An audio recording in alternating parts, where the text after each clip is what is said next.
వార్తావాణికి స్వాగతం. ఈ కథనాన్ని మీకు అందిస్తున్నది మణిశర్మ. సాధారణంగా వారసత్వం అనేది అన్ని రంగాల్లో ఉంటుంది. సినీ, రాజకీయ రంగాల్లో మరీ అధికం. సినీ రంగంలో చాలా మంది వారసులను బరిలో దించుతుంటారు. అందులో కొందరు మాత్రమే సక్సెస్ అవుతారు. రాజకీయాల్లో కూడా అదే పరిస్థితి కొనసాగుతోంది. చాలా మంది నేతలు తమ వారసులను రాజకీయాల్లోకి తెస్తుంటారు. ఈ క్రమంలోనే విశాఖ జిల్లా నుంచి అధికంగా వారసులు తెరపైకి వస్తున్నారు. తమ తండ్రులు ఎమ్మెల్యేలుగా ఉండడంతో వారి స్థానాల్లో ఇప్పుడు అన్ని చక్కబెడుతున్నారు. ప్రజల వద్దకు వస్తున్నారు. మాజీ మంత్రి గంటా శ్రీనివాసరావు, విశాఖ తూర్పు ఎమ్మెల్యే వెలగపూడి రామకృష్ణబాబు, విశాఖ ఉత్తర నియోజకవర్గం ఎమ్మెల్యే విష్ణుకుమార్ రాజు, పశ్చిమ నియోజకవర్గం ఎమ్మెల్యే గణబాబు కుమార్లు ఇప్పుడు నేరుగా రంగంలోకి దిగుతున్నారు. అయితే ప్రత్యర్థులు వీరిపై షాడో ఎమ్మెల్యే ముద్ర వేస్తున్నారు. అది వేరే విషయం. అసలు రాజకీయంగా విశాఖకు ప్రత్యేక స్థానం ఉంది. ఇక్కడ వైఎస్ఆర్ కాంగ్రెస్ పార్టీ ముద్ర చాటేందుకు ప్రయత్నాలు చేసింది, కానీ వర్కౌట్ కాలేదు. ఈ ఎన్నికల్లో దారుణంగా ఓడిపోయింది వైఎస్ఆర్ కాంగ్రెస్ పార్టీ. సిటీతో పాటు అనకాపల్లి జిల్లాలో కూడా క్లీన్ స్వీప్ చేసేసింది కూటమి.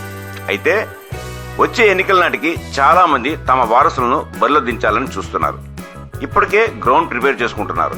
వీరంతా లోకేష్ టీమ్ గా తయారవుతున్నారు.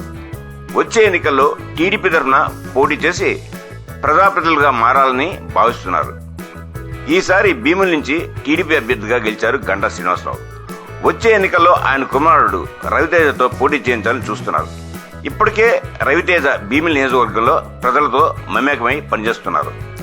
విశాఖ తూర్పు నుంచి వరుసగా 4 సార్లు గెలిచారు వెలగపూడి రామకృష్ణబాబు. ఎన్నికల్లో అత్యధిక మెజార్టీతో గెలిచారు.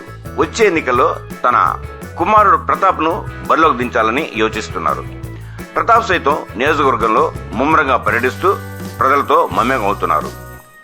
అలాగే విశాఖ పశ్చిమ నియోజకవర్గం నుంచి వరుసగా గెలుపుతూ వస్తున్నారు గణబాబు.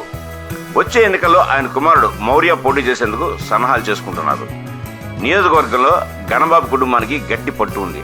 అందుకే వారసుని రంగంలోకి దించి రాజకీయ పునాది వేయాలని గణబాబు భావిస్తున్నారు. ఇంకోవైపు బీజేపీ ఉత్తర ఎమ్మెల్యే విష్ణుకుమార్ రాజు తన కుమార్తె దీపికను రాజకీయాల్లోకి ఎంట్రీ ఇచ్చేందుకు నిర్ణయించుకున్నారు. ఇటీవల ఆమె కేంద్ర ఆర్థిక శాఖ మంత్రి నిర్మలా సీతారామన్ ఆశీస్సులు కూడా పొందారు. మొత్తానికి విశాఖలో వారసులు ముందు నుంచే సన్నాహాలు ప్రారంభించడం విశేషం. ఎంతవరకు వీడు సఫలీకృతం అవుతారో భవిష్యత్తే నిర్ణయిస్తుంది. ఇంతటితో ఈ కథనం సమాప్తం.